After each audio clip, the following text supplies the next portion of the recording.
tema de hoy es procesamiento y clasificación de la nube de puntos, LIDAR y fotogramétrica. Este tema lo he tratado de resumir un poco porque había mucha información de todo lado, cosa de que sea lo más concreto, pero también sea lo más útil, ¿no? Es decir, ya sepa más o menos cuáles son las formas de lo que uno ya en un flujo de trabajo puede ir considerando para procesar los datos de nube de puntos, ya sea LIDAR o fotogramétrica, ¿no? Justamente ayer y anteayer se ha visto que hay equipos sensores LIDAR y fotogramétricos, más que todo para avión, aerotransportados, y ahora también ya hay los mismos sensores más pequeños para dron, ¿no? Es decir, ya tienen casi algunas capacidades similares, obviamente tal vez van a estar limitados por en algunas funcionalidades, pero tienen la misma función, ¿no? De obtener datos y todo eso. Entonces, justamente ahora lo que está más vigente, o sea, lo que nosotros podemos acceder más rápido y sin mucho problema es todo lo referente al procesamiento fotogramétrico, ¿no? Y dentro de esto la nube de puntos fotogramétrica. Pero tiene algunas similaridades, algunas características con la nube de puntos LIDAR, que es bueno también ir resaltando, comparando, para ver que tampoco vamos a estar muy lejos de en algún momento considerar trabajar con nube de puntos LIDAR, ¿no? Yo creo que de aquí en el futuro se está haciendo más comercial LIDAR y se va a hacer también más accesible los equipos y los servicios y procesar datos y todo eso, ¿no? Antes era menos común ver datos LIDAR, pero ahora van a ver inclusive que se puede descargar datos de prueba gratuitos, no necesariamente de Bolivia, sino de otros lados, para que también se puedan hacer los ejercicios respectivos, ¿no? Mi nombre es Boris Fernández, ingeniero geógrafo, egresado de la Escuela Militar de Ingeniería el año 2014, y desde el año 2015, gracias al Servicio Nacional de la Fotogrametría, he podido iniciarme en este campo del LIDAR y la fotogrametría justamente, y ahora como consultor independiente estoy metido en estos temas de investigación más que todo, ¿no?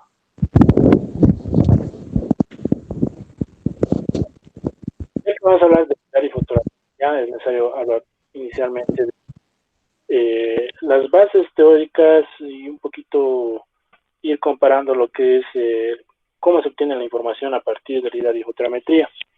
En este caso tenemos que diferenciar que la fotogrametría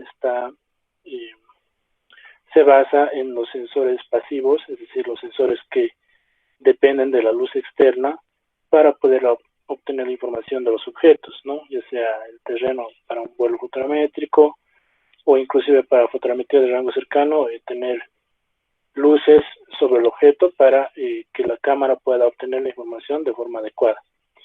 En cambio, el LIDAR, como parte de los sensores activos, emite su propia luz y en consecuencia no depende de luces externas, sino que, por ejemplo, para un vuelo LIDAR se puede hacer de noche, se puede trabajar en otras condiciones, ¿no? Tampoco vamos a ir a extremos de que el LIDAR puede traspasar nubes, porque hay un falso concepto de que el LIDAR, por más de que esté nublado, igual sirve. Esto hay que diferenciar que no todos los sensores LIDAR, y más que todo los sensores radar serían los más aptos para trabajar en este tipo. Entonces el LIDAR tiene ciertas limitaciones también con la nubosidad, ¿ya? Es que son nubes muy densas, la información también se va a distorsionar y se puede tener también datos incompletos. Pero sí es muy bueno para trabajar en ciertos lugares donde no se puede decir, no se tiene, digamos, las mismas condiciones que la fotogrametría, ¿no? Entonces el LIDAR tiene sus ventajas, ¿no? Por ejemplo, en áreas boscosas y todo relacionado a obtener puntos sobre el terreno, información que no se va a poder obtener con fotogrametría, ¿no? Y justamente ya hablando de puntos, es muy importante tal vez generar unos conceptos base en cuanto a cómo se maneja la fotogrametría y cómo se maneja la nube de puntos LIDAR. La fotogrametría, nosotros cuando realizamos vuelos fotogramétricos, procesamos o manejamos información fotogramétrica, principalmente nos vamos a basar en el tamaño de píxel o GCD, es decir, la resolución que tiene nuestra imagen en el terreno, ¿no? Ya sea imágenes de dron que a partir de 2 centímetros ya tienen esa resolución, cuando se tiene la ortofoto y todo eso, o las imágenes de avión, esto va de fotogrametría, obviamente, que pueden partir desde los 5 centímetros en adelante, ¿no? Obviamente cada uno tiene sus características, pero aquí más que todo el valor de referencia va a ser el GCD o tamaño de píxel, ¿ya? Esto es importante porque al final, como uno sabe que su proyecto tal vez es más exigente o más, se va a considerar muchos aspectos más, cuando el cliente, por ejemplo, él pide un GCD con un valor, no sé, pues de 1 centímetro, 2 centímetros, 3, y así se puede ir subiendo, ¿no? Cuando sea menor el tamaño de píxel, es decir, que sea, digamos, 10 centímetros, sepan sabrá que la información no va a ser tan exigente y en función de eso también se va a ver de las precisiones, ¿no? Eso ya es algo relacionado justamente a los productos fotogramétricos. En cambio, el LIDAR, más que todo, el parámetro característico es la densidad, ¿no? El LIDAR justamente tiene la nube de puntos directamente y nosotros vamos a hablar de la densidad por metro cuadrado.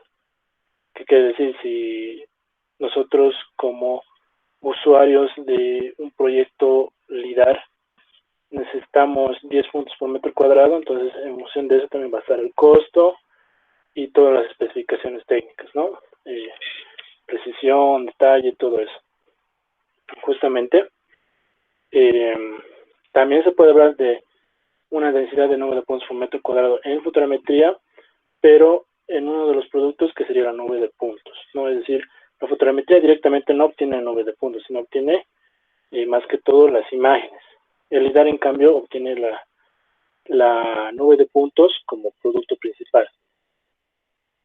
Y bueno, ambos se complementan porque al final, como se vio en los anteriores días del webinar, se tiene que, por ejemplo, el LIDAR se aporta el MDT, es decir, con el LIDAR nosotros vamos a obtener el terreno y con ese MDT nosotros vamos a hacer una ortorrectificación de las imágenes, ¿no? Eso es un flujo de trabajo ideal cuando se tiene un sensor LIDAR fotogramétrico, esto más que todo en los aviones.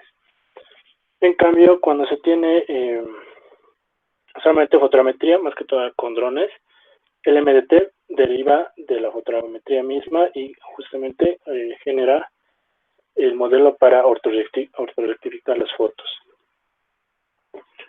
¿Cómo funciona el LIDAR? ¿No? ¿O qué es el LIDAR? LIDAR tiene un desglose del inglés de Light Detection and Ranging, que sería traducido al español de detección por luz y distancia, ¿no? También se lo conoce como escáner láser transportado, ALS, como se ha visto también en las anteriores ponencias, se habla mucho de ALS.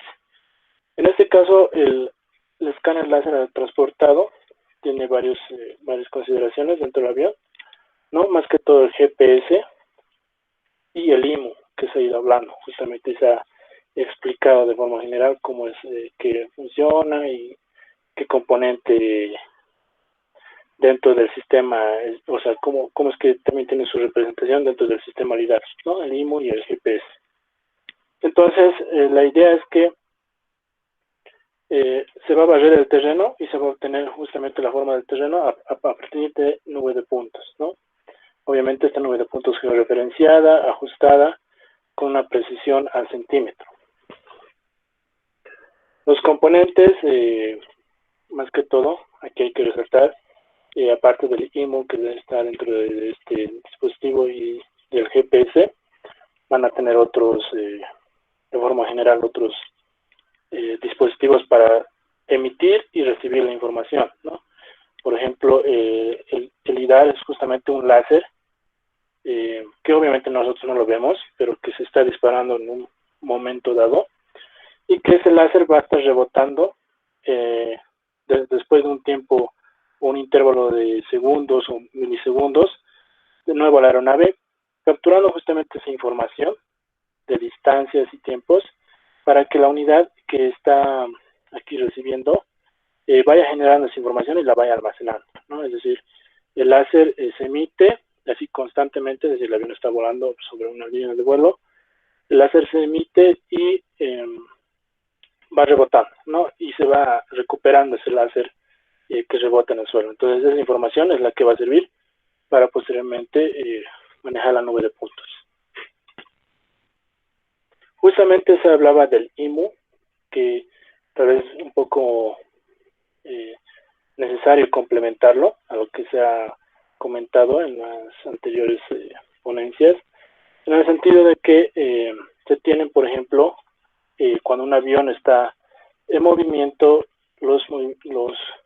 justamente los movimientos de cabeceo, alabeo y guiñada, como ven aquí, ¿no? Es decir, el avión no va a tener una trayectoria uniforme, esto más que todo por las condiciones atmosféricas, el viento, presiones y todo eso que va a generar sobre el avión para cuando esté volando, ¿no? El mismo piloto también tiene que tener cierta destreza para que sea lo más uniforme su vuelo, pero aún así se va a tener mínimamente estos movimientos mezclados, por así decirlo, en el aire, ¿no? Es decir, el avión va a estar rotando de alguna manera en estos ejes, ¿no? Entonces, el IMU, representado de alguna manera en este gráfico, lo que va a hacer es justamente ir guardando estos movimientos, ¿no? Es decir, cómo se va, cuántos grados de cabeceo está haciendo respecto de un eje, de alabeo y guiñada.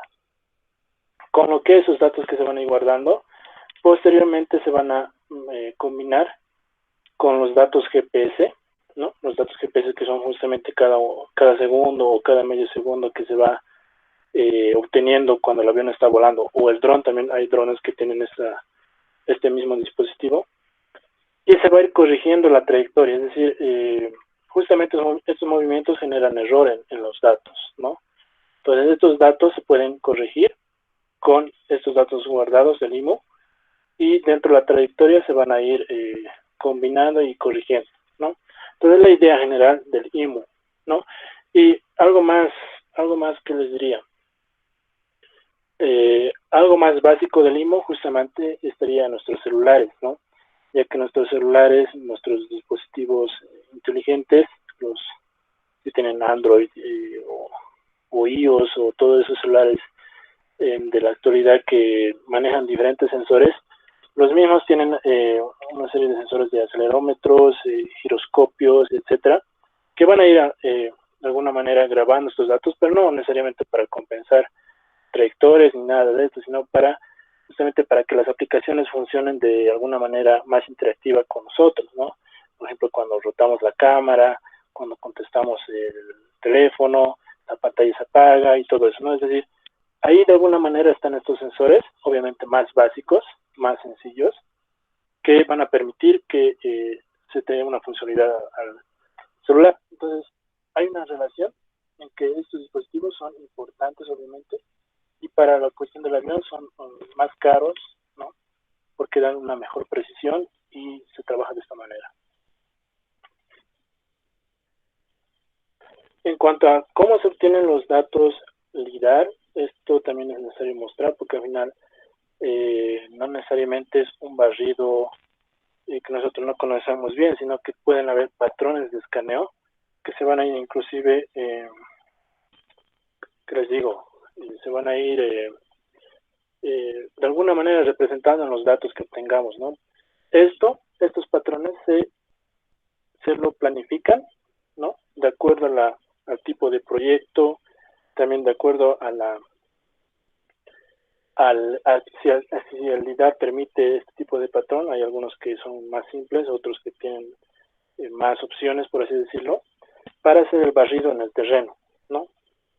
Se puede diferenciar tres en este caso: un patrón tipo raster, es decir, como un ordenamiento de líneas de forma obviamente regular; Hay otro patrón tipo triangular, ¿no? Como ven aquí, que va barriendo así, de esta manera, ¿no? Otro tipo de patrón sería circular, tal vez, ¿no? Esto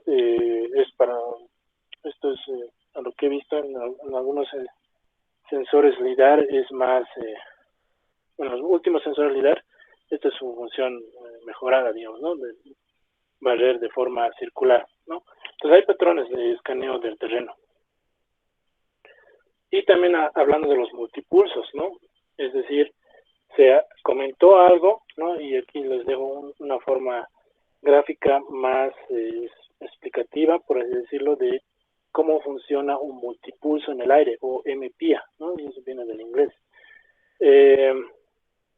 Esto significa que los sensores LIDAR, más que todos los últimos sensores, ya pueden emitir un pulso, y mientras está recibiendo ese mismo pulso, obviamente el avión aquí está en movimiento, va a emitir otro pulso y va a estar recibiendo de la misma, es decir, de forma simultánea va a estar emitiendo, digamos, dos pulsos y va a estar recibiendo en el orden que ha emitido los mismos pulsos, pero en el transcurso del vuelo. Lo que antes, para los primeros sensores LIDAR que han aparecido en el mercado, era un poco más complicado, entonces solamente eran de pulso simple, por así decirlo, en el cual solamente emitían un punto y rebotaban, ¿no? De esa manera funcionaba. Pero ahora tienen esta funcionalidad, ¿no? Entonces, del sensor del ALS-80, por ejemplo, creo que tiene hasta 5 multipulsos, si no estoy mal, y todo eso que les permite obtener mayor información en el terreno, ¿no? Entonces, esos multipulsos también ayudan a obtener una mayor densidad de puntos por metro cuadrado, ¿no? Y antes solamente máximo podíamos obtener, digamos, 5 puntos por metro cuadrado con este tipo de pulso simple. Ahora con eso podríamos obtener hasta 20, ¿no? Y más, ¿no? Dependiendo del sensor, si es más avanzado, todo eso se puede obtener más puntos por metro cuadrado. ¿Y cómo es que funcionan estas emisiones láser, y que se habla también de retornos, pulsos, etcétera? Justamente aquí hay un esquema de un pulso LIDAR dado en un momento, y digamos que lo hemos congelado el pulso que ha llegado al terreno, y resulta que estos pulsos guardan un cierto tipo de información en cuanto al retorno, ¿no? Esto se va a ir guardando en los datos crudos, obviamente.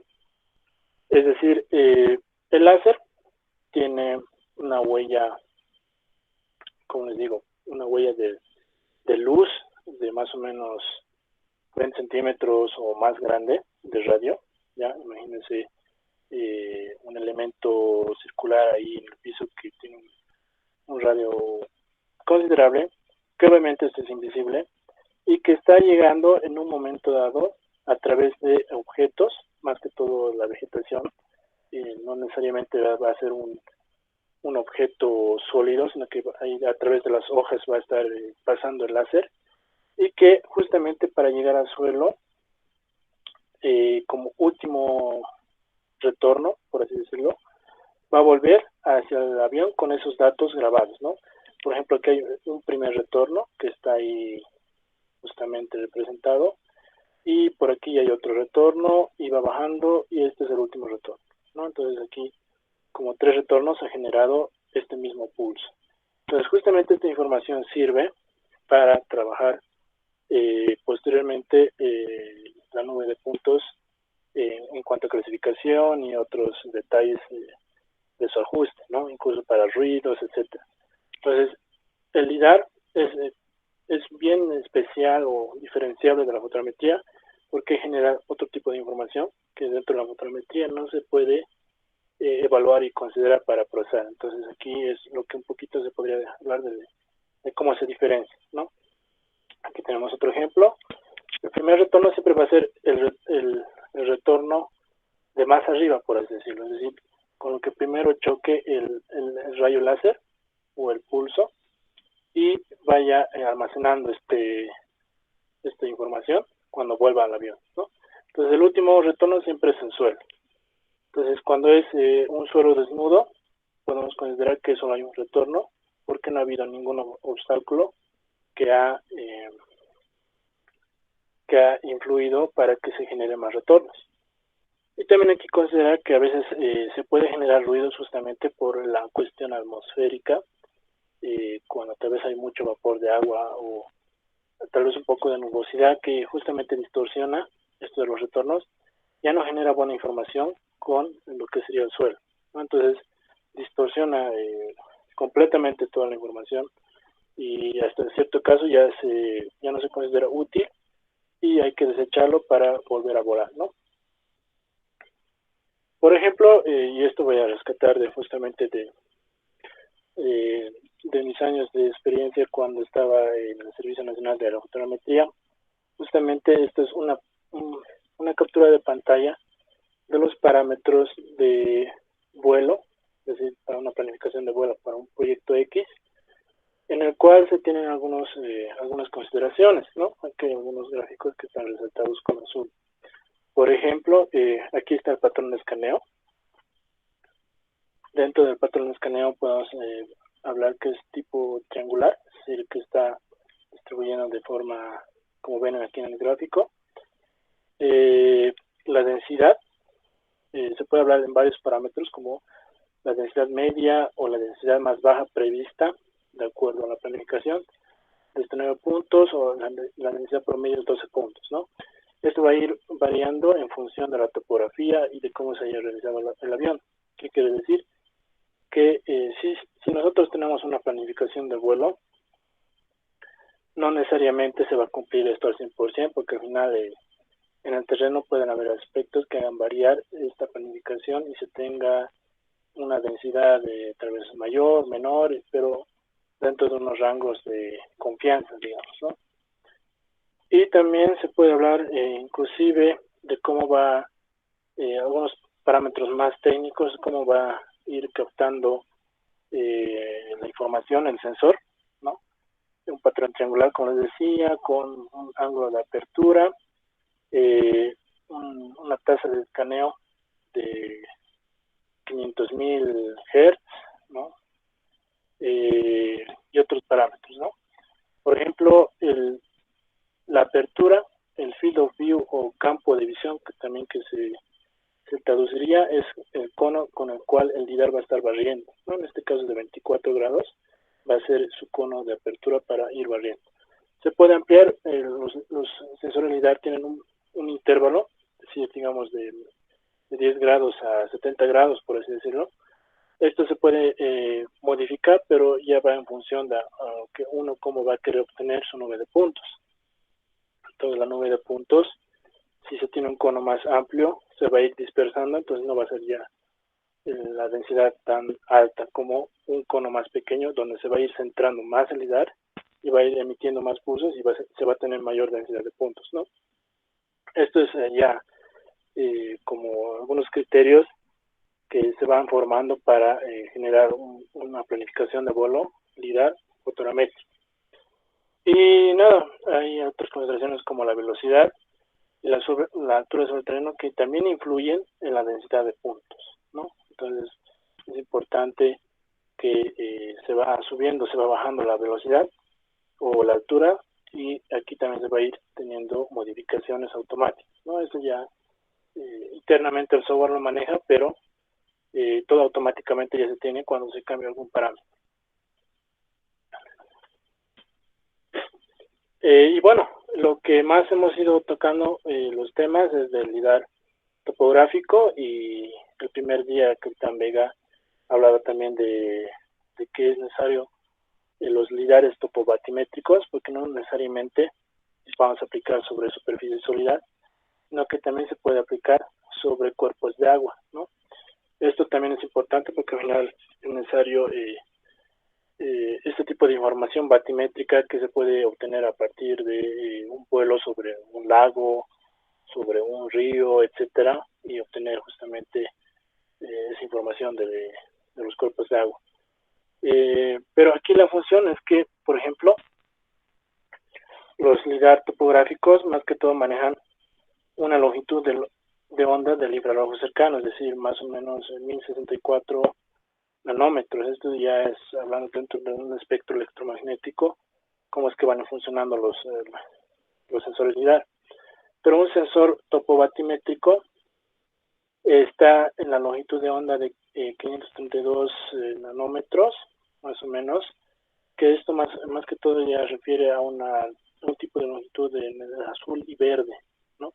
Pues es que los LIDAR batimétricos lo representan como un sensor verde, bueno, un rayo láser verde, ¿no? Ese sería el concepto más adecuado, ¿no? Entonces, esta longitud de onda es la más apta justamente para que el láser pueda traspasar el cuerpo de agua, llegar hasta el subsuelo, es decir, hasta el lecho digamos, de un lago, y poder rebotar sin problemas y que se guarda la información, ¿no?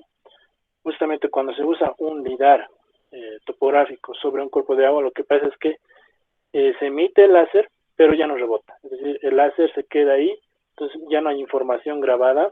Por eso es que los ríos y cuerpos de agua dentro de los sensores LIDAR normales, por así decirlo, no tienen, son como huecos, están representados en una nube de puntos sin información, ¿no? Entonces, eso es lo interesante de diferenciar los sensores. Entonces, aquí también pueden ver ya algunas aplicaciones de los sensores LIDAR.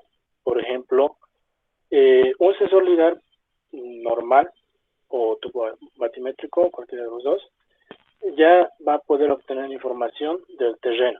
Por ejemplo, aquí fíjense, esto es una masa boscosa y muy densa. Podemos imaginarnos tal vez dentro de la Amazonía boliviana o la Amazonía en general del continente sudamericano, ¿no? Que comparten varios países, y que para obtener información del terreno, o sea, lo que está debajo de los árboles y considerar como terreno desnudo, el LIDAR va a ser lo más funcional, es la mejor tecnología en estos momentos para obtener justamente el terreno, ¿no? Si obtenemos el terreno, obtenemos también la situación de árboles, ¿no? Es decir, toda la información desde la copa de los árboles hasta el terreno. Podemos considerar que podemos inclusive utilizar esto como un modelo digital de altura, es decir, sacar ya productos derivados, ¿no?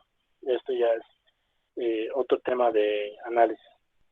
Y dentro de los datos topobatimétricos, justamente aquí vemos un faro, ¿no? Dentro de un canal de embarque, por así decirlo, donde la información también se va a ir compilando. Obviamente, los sensores de LIDAR también tienen sus limitaciones en cuanto hasta qué profundidad van a capturar la información. Supongamos aquí hasta los 5 metros, ¿no? Entonces, si va más allá, ya no se va a tener datos, pero si uno quiere obtener, digamos, entre los 5 metros sus parámetros, va a estar ahí representado la nube de puntos, ¿no?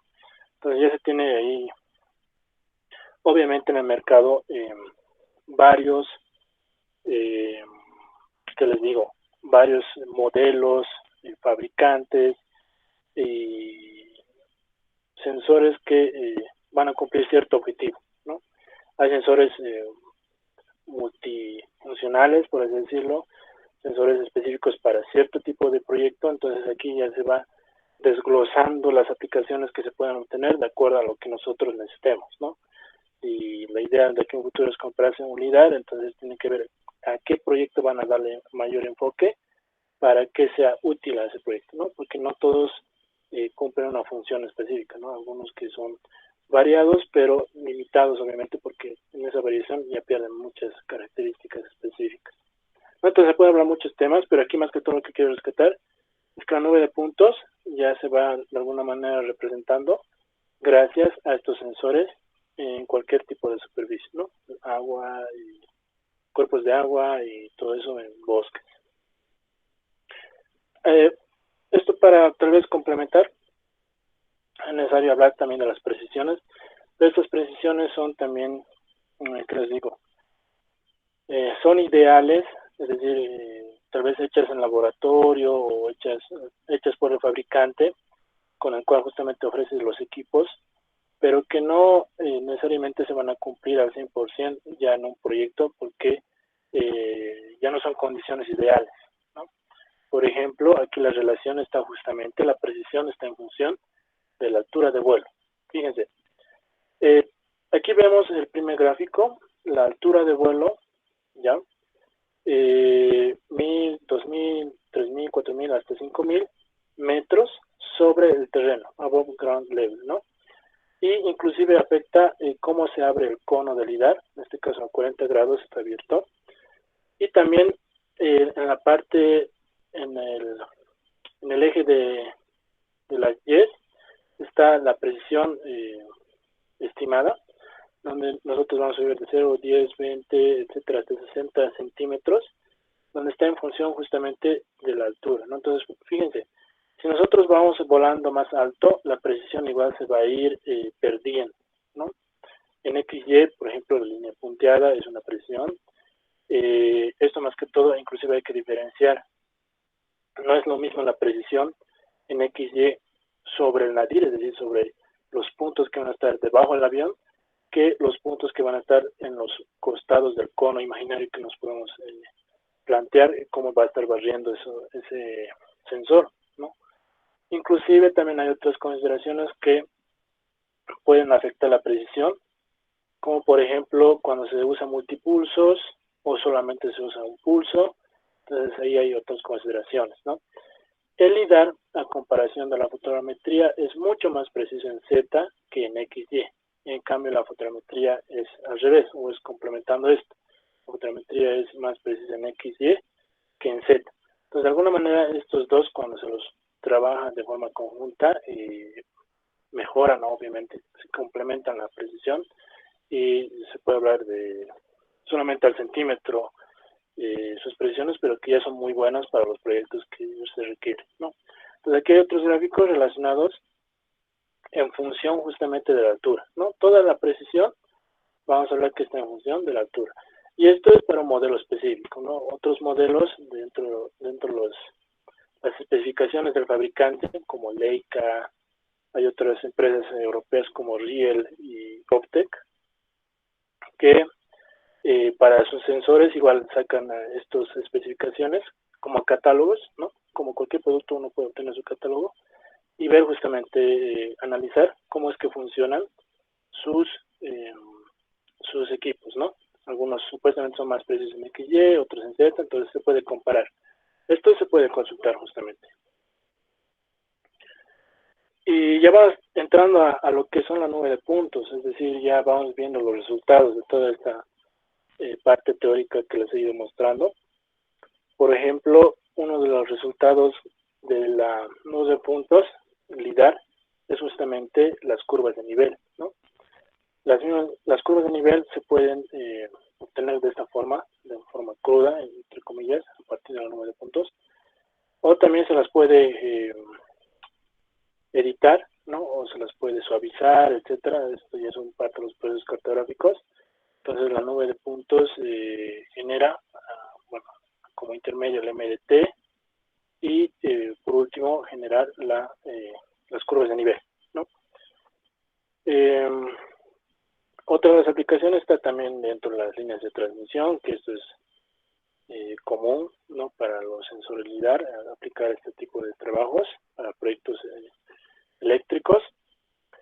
Y lo que más que todo hay que resaltar es que la nube de puntos LIDAR va a tener diferentes tipos de visualización, ¿ya? Esto gracias a que el LIDAR, como les mostraba, es un rayo láser que al emitirse y capturarse dentro del avión, se va a ir guardando cierto tipo de información que no se obtiene con la nube de puntos fotogramétrica. Por ejemplo, la intensidad, ¿ya? Esto ya en los datos crudos, por así decirlo, del LIDAR, ya se puede ver como si fuera un blanco y negro, ¿ya? Una imagen pancromática de la nube de puntos de un lugar, ¿no? Cuando se las clasifica la nube de puntos, ya se puede obtener también la coloración por clasificación, coloración por número de retorno. Esto quiere decir cuando tenemos los datos crudos y queremos saber cuántos retornos, es decir, sobre qué se ha ido trabajando. Entonces ahí te puede decir el primer retorno que es rojo, entonces está representando aquí. El segundo retorno que es blanco ya está visualizado, es decir, digamos si son 5 retornos, ya cada retorno va a tener su coloración, ¿no? Entonces siempre el primer retorno va a ser el más dominante porque es el que se ha obtenido de forma en mayores cantidades, por así decirlo, ¿no? Cuando hablamos inclusive en el proceso LIDAR, podemos diferenciar las líneas de vuelo de un vuelo LIDAR a través de la coloración de la nube de puntos, ¿no? Es decir, se puede asignar color para una línea de vuelo y para otra, etcétera, ¿no? Y inclusive se pueden hacer algunas combinaciones entre intensidad y elevación y mostrar de alguna manera temática, ¿no? Esta información LIDAR de los datos, ¿no? Se pueden tener varias formas de visualización. Y en cuanto a los productos LIDAR fotométricos, he puesto este esquema. Creo que aquí faltan muchas cosas más, pero de forma general podemos hablar inicialmente del LIDAR, que se obtiene un modelo digital de superficie, se hace una clasificación del modelo digital del terreno, y hablando de esa nube de puntos clasificada, justamente va a ser la base para obtener los demás, ¿no? Entonces tenemos ese esquema. Y en fotometría igual podemos tener una nube de puntos clasificada, pero más que todo, dependiendo del lugar donde trabajemos, si es un lugar, supongamos alguna ciudad, o lugares que no tienen mucha vegetación, se podría obtener de alguna manera el modelo digital del terreno y el de superficie, ¿no? Pero al LIDAR aquí ya no va a ser mucho problema. En cuanto a los derivados, los productos secundarios, que los considero las curvas de nivel, en caso de topografía o cuestión de carreteras, el LIDAR también se aplica para hacer perfiles, todo esto ya con el uso del CAD. También se pueden generar alturas normalizadas, bueno, modelos de altura, que ya sería una resta de esto.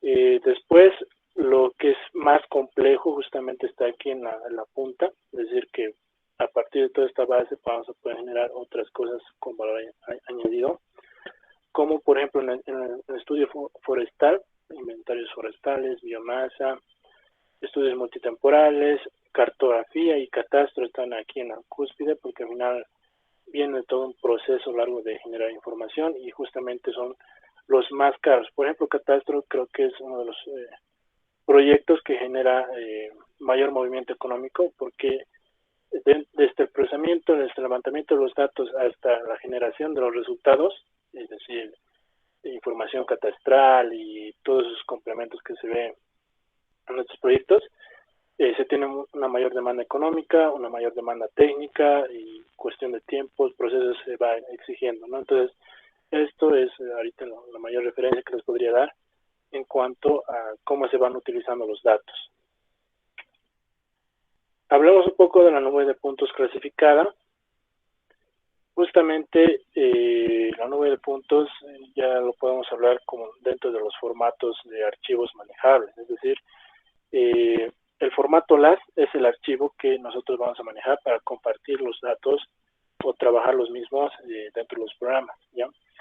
Esto ya se tiene una convención estandarizada, ya es una norma internacional de que cada nivel de información va a representar algo. Por ejemplo, nivel 0 es que nunca se clasifica, es decir, los datos crudos.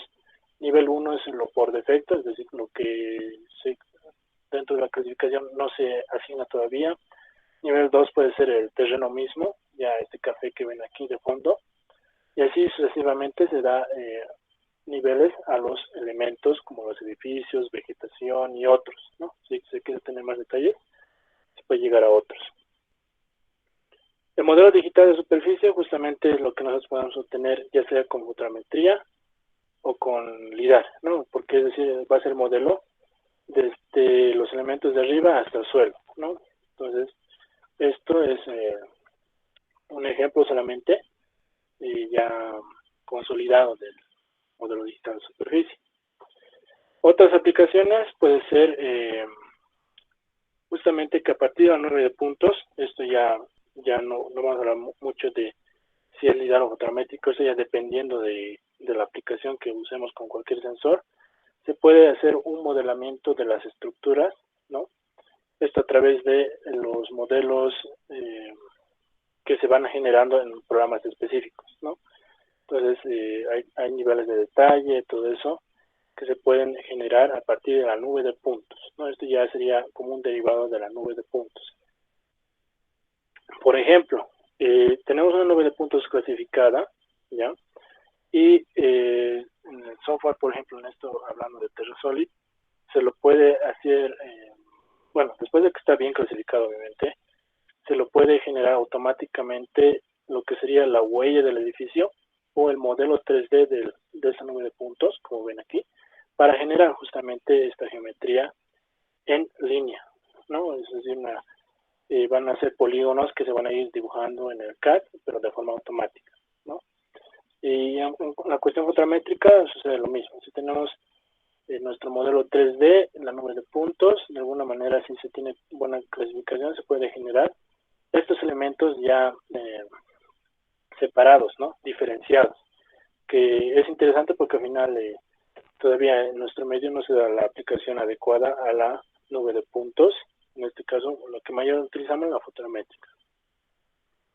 Y bueno, ya que hablamos de nube de puntos, LIDAR y fotométrica, les invito a la siguiente página, es el Open Topography, lo pueden buscar por internet, pero déjenme ver un momentito si lo tengo aquí en la mano. Sí lo tengo. Les estoy mandando justamente ahora al chat el link de acceso. ¿Ya? Esta es una página de Estados Unidos, no sé si estoy mal, de una iniciativa académica de investigación que permite o libera algunos datos que se han generado en varios proyectos a lo largo del mundo. Es decir, no va a ser toda la información LIDAR que hay en el mundo, porque esto solamente es un pantallazo, es decir, muchos países ya incluso hacen su cartografía con LIDAR, solamente que en este caso lo dejan libre, inclusive la nube de puntos ya lo dejan clasificada, cosa que uno puede interactuar de una forma más sencilla y descargar, ¿no? estos datos. Trabaja inclusive con datos no necesariamente de LIDAR aéreo, sino también LIDAR terrestre, inclusive creo que he visto algunos datos de fotogrametría, ¿no? Entonces es una buena plataforma para tener una introducción al uso de datos LIDAR, ¿ya?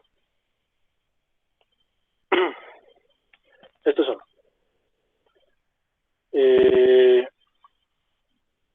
Y bueno, no es necesario registrarse, solamente hay que navegar por la página y inclusive se puede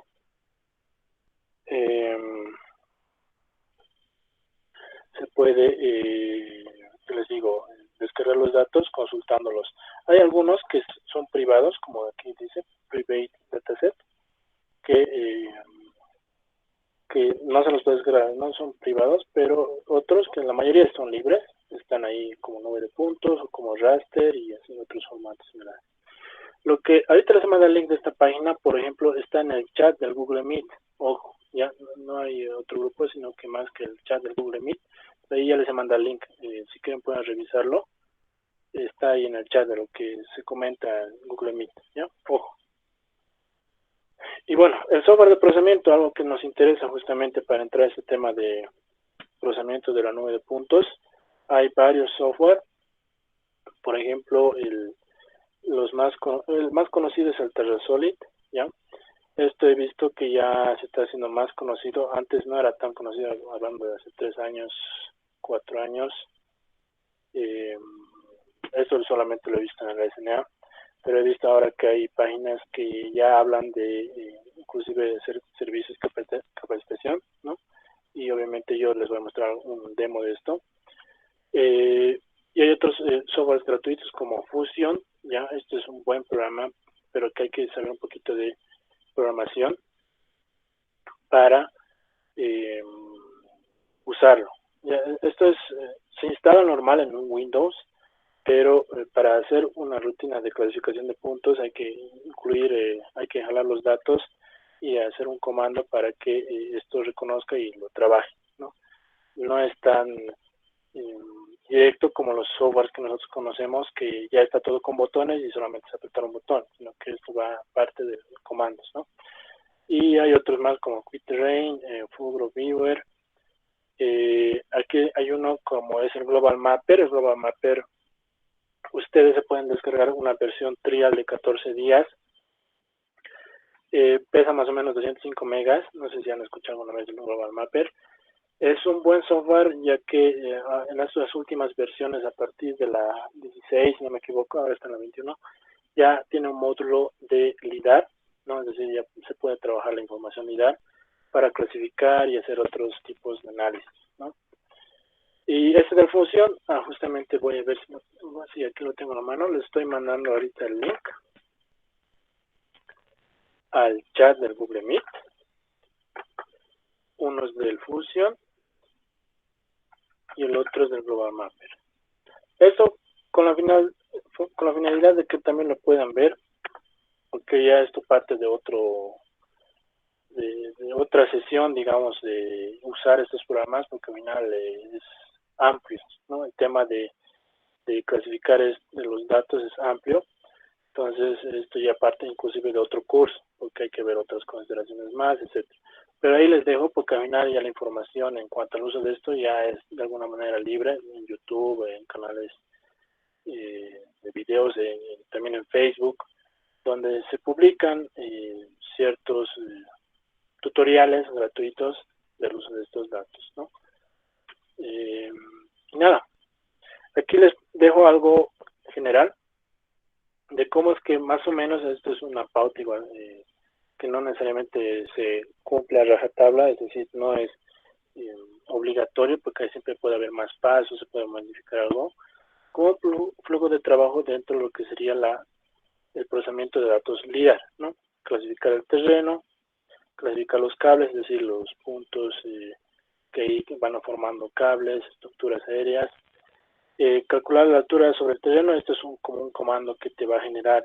Cuando ya tienes tu terreno, ya vas a poder calcular mi punto que está ahí volando sobre el terreno, qué altura tiene, es decir, hay una distancia. Y con eso también se va a calcular la vegetación media, la vegetación alta. También se puede agrupar puntos, estoy hablando, es algo más complejo.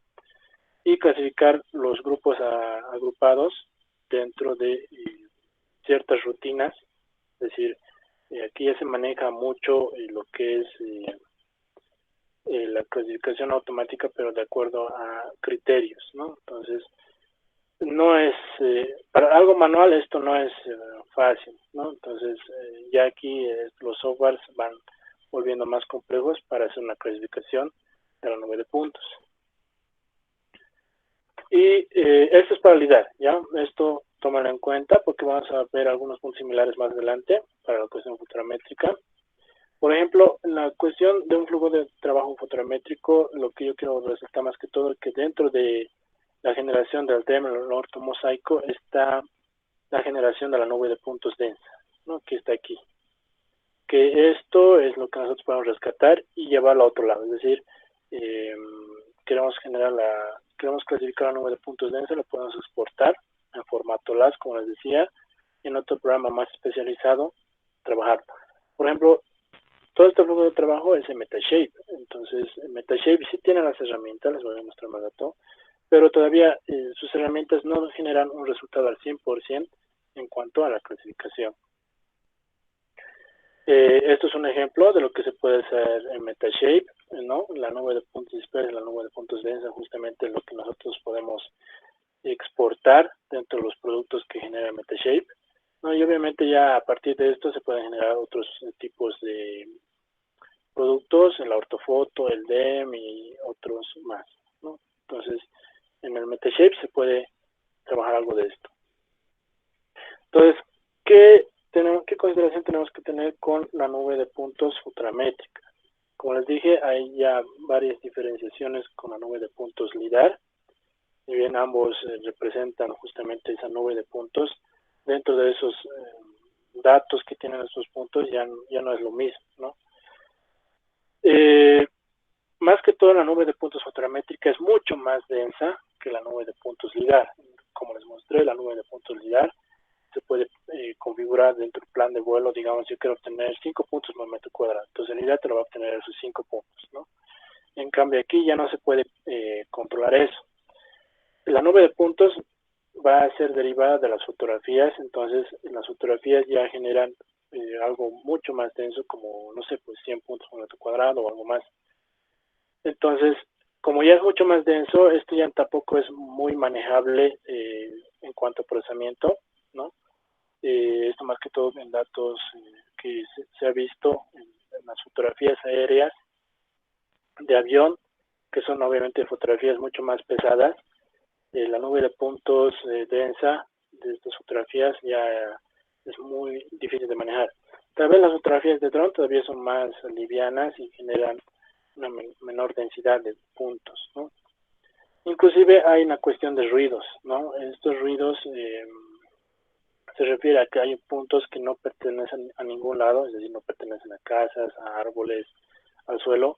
Son puntos que se han generado de algún error en el procesamiento y que están ahí volando, por así decirlo, entre comillas, que no pertenecen a ninguna clase y que hay que eliminarlos. Entonces eso se refiere al ruido. Y que en este caso hay la rutina de clasificación puede variar, porque al final no tenemos datos como eco o el pulso, el número de retorno y otros más que se tiene con el LIDAR, ¿no? Entonces aquí ya se trata de forma diferente. Pero aquí ya les tengo un ejemplo de un flujo de trabajo, ¿no? Un flujo de trabajo nos podemos basar en clasificar los puntos aislados, es decir, ya les voy a mostrar de qué tratan los puntos aislados.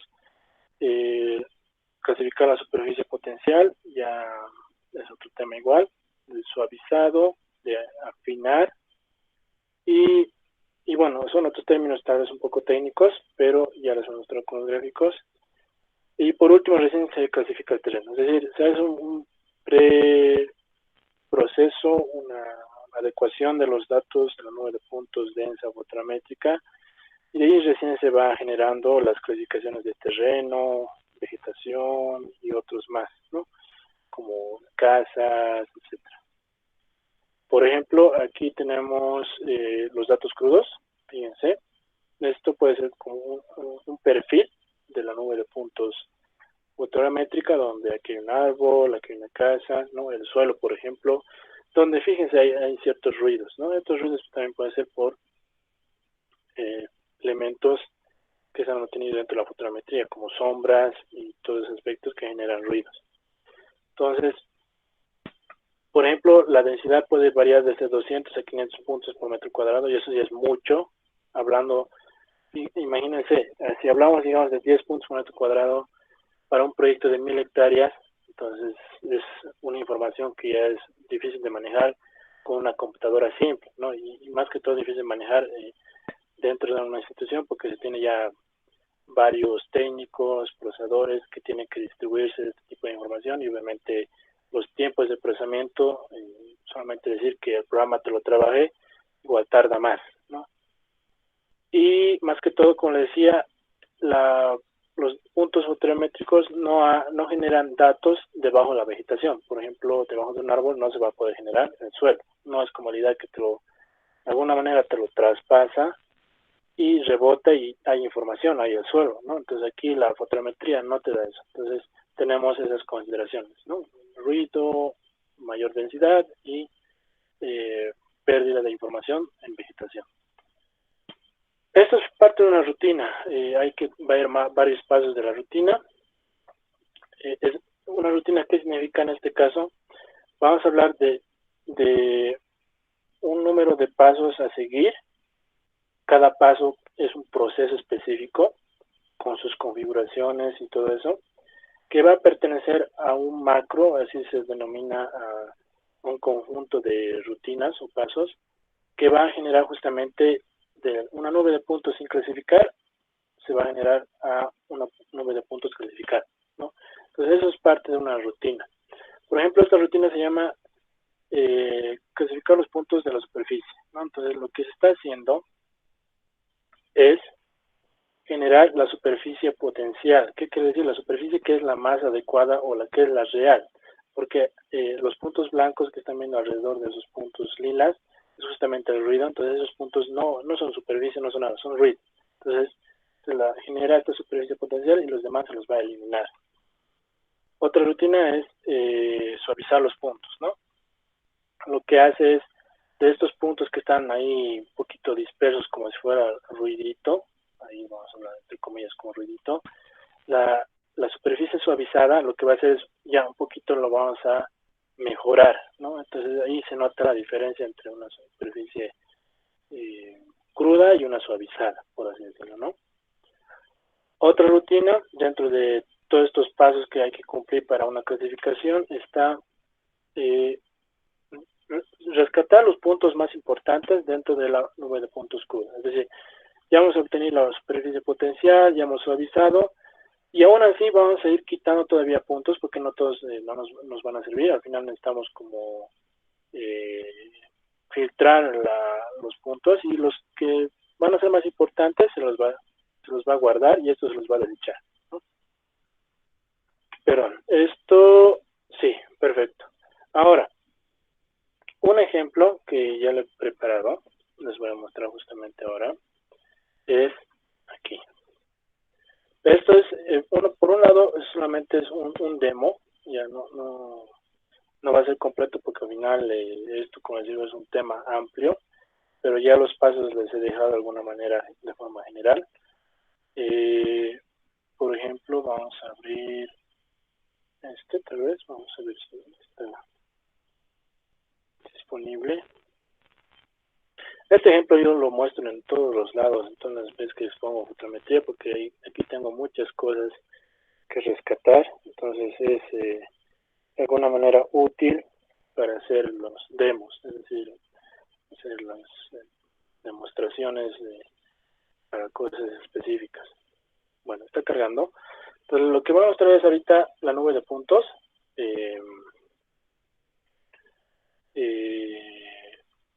Fotométrica.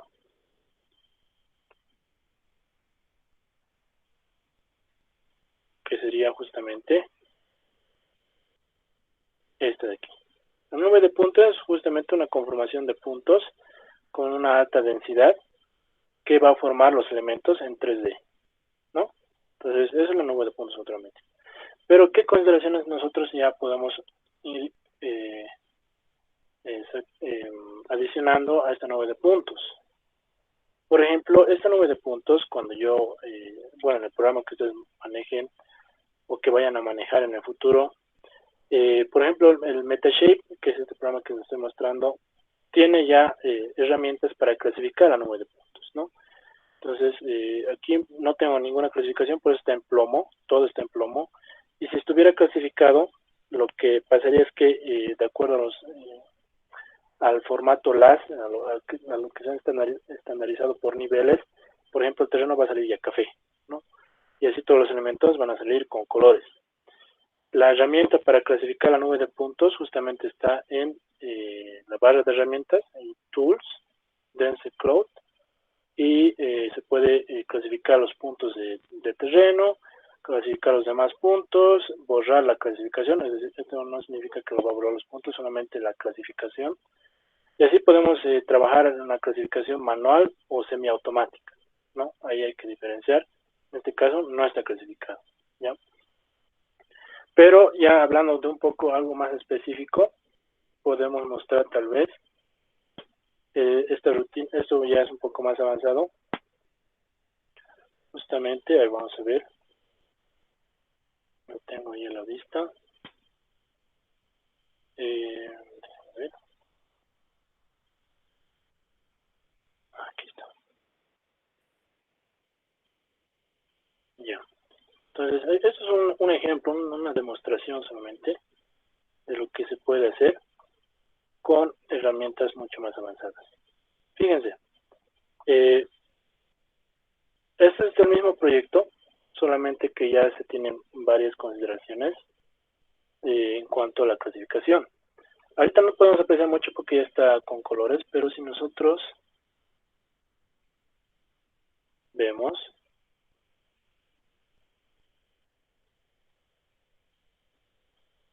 resulta que es la nube de puntos fotométrica, obviamente en 3 dimensiones, ¿ya? Y que nosotros, si cambiamos el tipo de vista, en este caso, lo que les decía, ¿no? Los colores representan ya un nivel de clasificación. Por ejemplo, este color café es el terreno, los edificios están mostrados con rojo, ¿no? Otros elementos como autos también se puede llegar a ese detalle. Los autos están clasificados con blanco, ¿no? Vegetación media, vegetación alta, está clasificado con verde, ¿no? Y así, otros elementos, muros, etcétera, se puede tener la clasificación. Esto ya con las rutinas que les he ido mostrando un poco, pero esto ya también se parte con otro software. Entonces, por ejemplo, cuando ya tenemos nube de puntos clasificada, lo que se puede hacer es, por ejemplo, quitar el terreno. Entonces solamente filtramos el terreno y ya tenemos los elementos arriba del terreno. O quiero hacer algo inverso, es decir, solamente quiero el terreno y que no me muestre las casas. Entonces, filtro todos los elementos, me queda vacío solamente el terreno.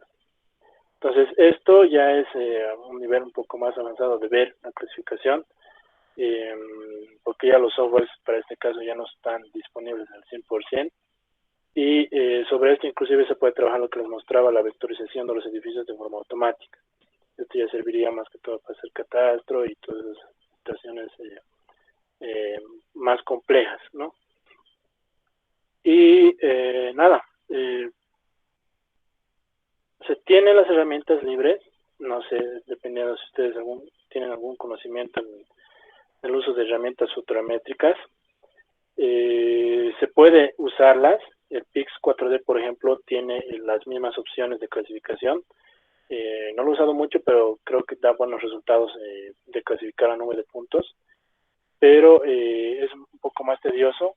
Si hablamos de vuelos de dron, creo que no hay problema, pero si es un vuelo de avión trabajado con esos programas ya es más complejo, y se tienen esos detalles, ¿no? Entonces, es amplio hablar de este tema, pero ya se da un pantallazo de cómo funciona en cuanto más que todo al flujo de trabajo general y a las consideraciones que hay que tener para estos datos. No sé si ahora podemos pasar a la parte de las preguntas, ya que estamos cerrando esta ponencia, esta parte del día de hoy.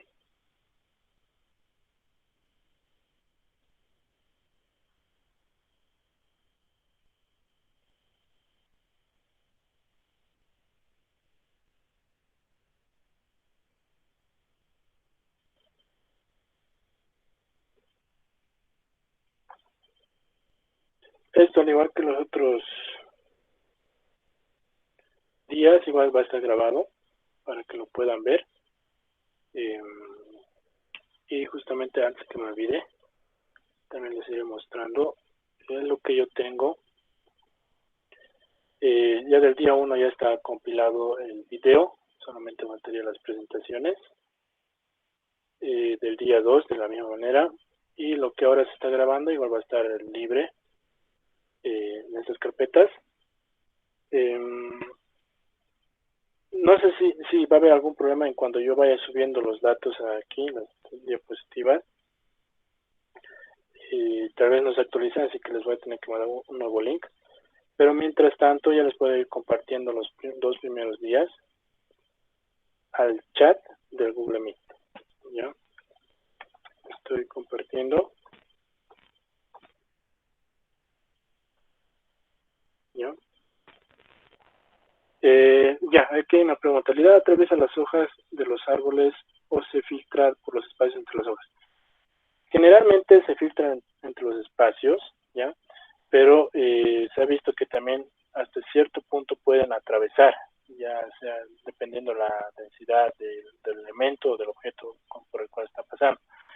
Ya que inclusive en la cuestión de, por ejemplo, el terreno, se ha visto que algunos puntos, de la nube de puntos LIDAR, puede llegar un poquito más del suelo, es decir, del nivel del suelo más adentro, pero es en función de las características del terreno y de muchas cosas. Por ejemplo, puede ser un terreno medio, no sé, pues medio pantanoso que ha permitido que la información llegue un poquito más abajo, ¿no? Entonces, hay esos casos de que sí puede atravesar los objetos, ¿no? Obviamente no tienen que ser muy sólidos ni muy densos, sino que puede llegar a atravesar estos objetos, ¿no?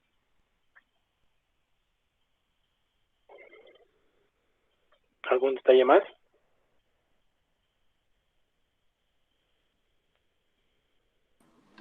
Boris, buenas noches. ¿Cómo estás? ¿Qué tal? Buenas noches. Este, Muy buena tu exposición. Totalmente me dejó también igual claro acerca de esta situación del LIDAR y de los procedimientos. Claro que hay distintos tipos, ¿no? Depende de la experiencia de cada que procesa, ¿no? Su tipo, su metodología de trabajo. Claro. Quería, quería acotar lo siguiente, ¿no? También ahora en la actualidad están haciendo estudios con LIDAR.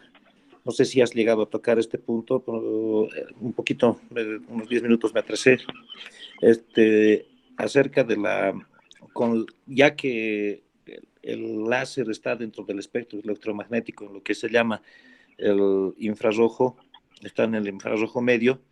Sí. También se están desarrollando hartos trabajos acerca de termología y también acerca de clasificación supervisada sobre la imagen LIDAR, ya que, ya Ah, que, ya que tiene ya que tiene un valor radiométrico y también todos los objetos, ¿no?, que están en el terreno reflejan y tienen su valor radiométrico y se puede hacer una clasificación supervisada.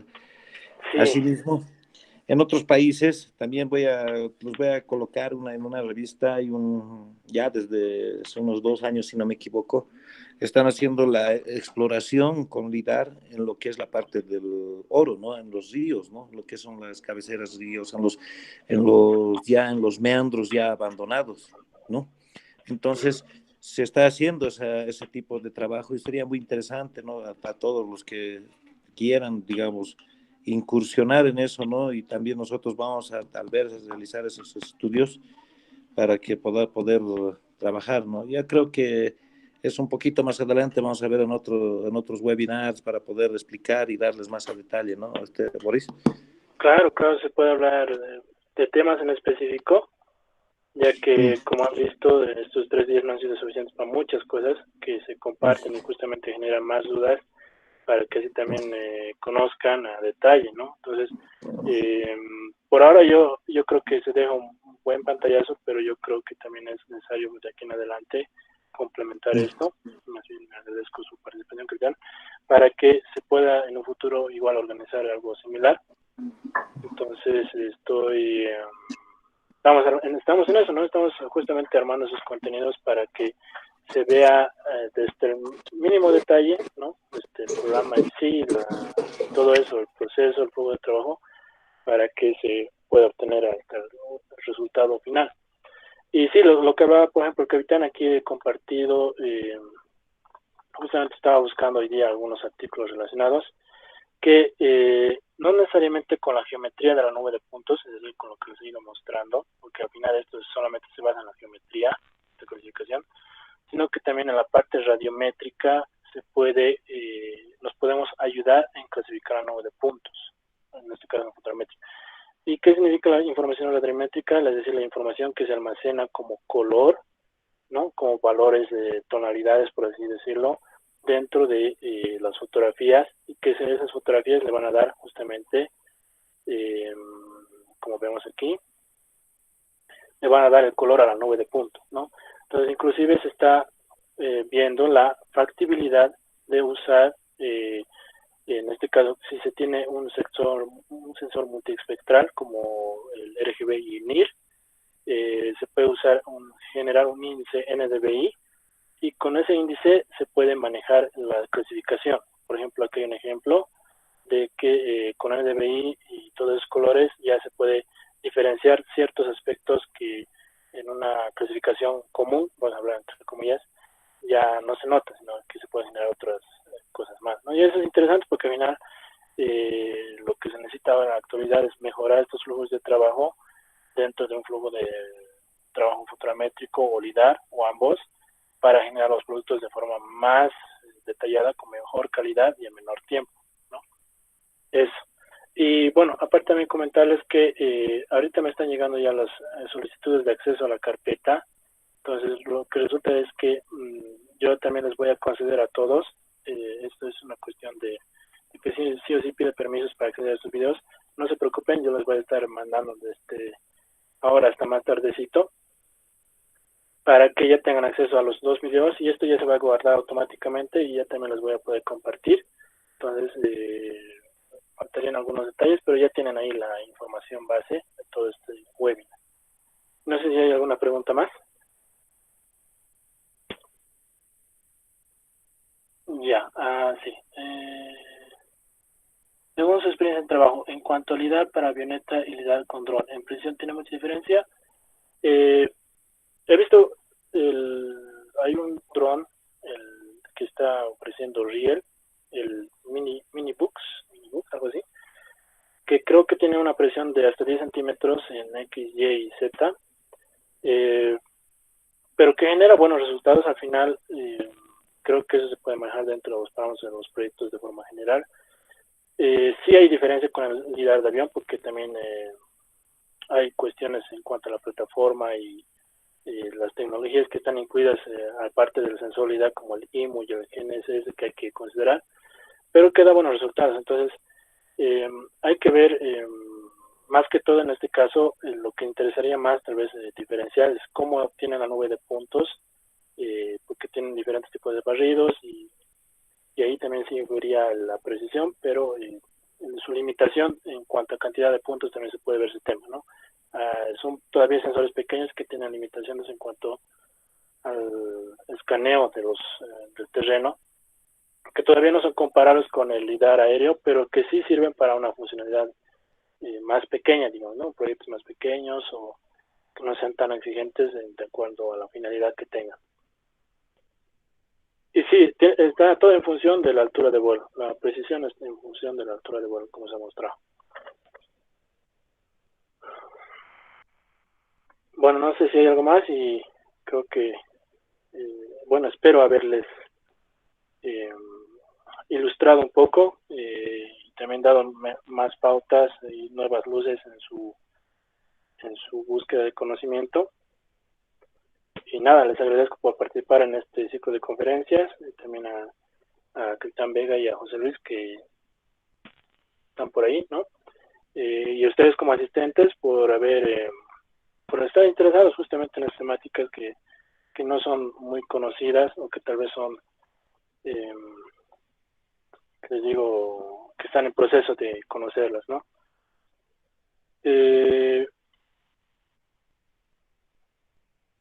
Según tu experiencia, ¿cuáles son las ventajas de lidar y la cámara Leica versus otras marcas?